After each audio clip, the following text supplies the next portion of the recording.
السلام علیکم یار و دوستان محترم مردم سامانیان از کانال پایان.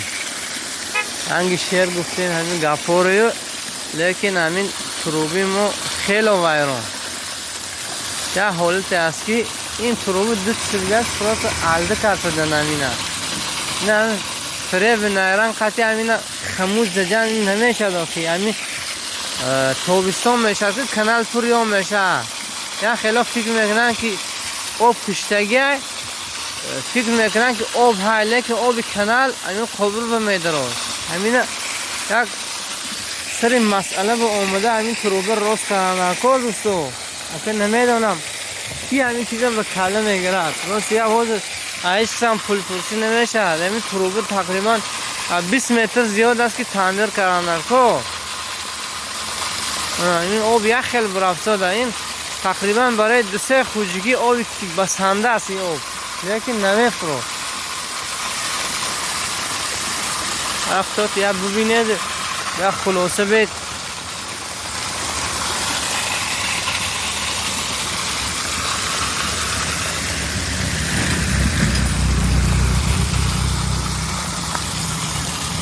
یعنی خیلی حاله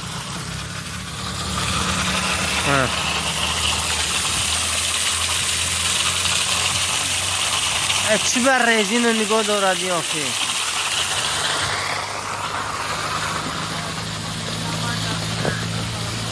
من دوستو همین خیلی صبحی سامانیان است دسته استنافکا.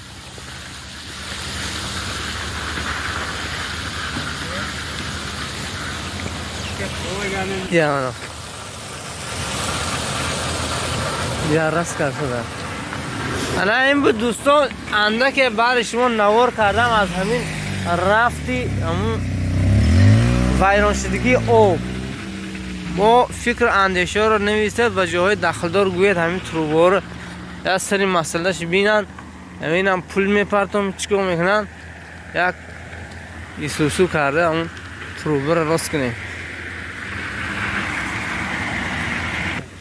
این پول پرت مایک کنیم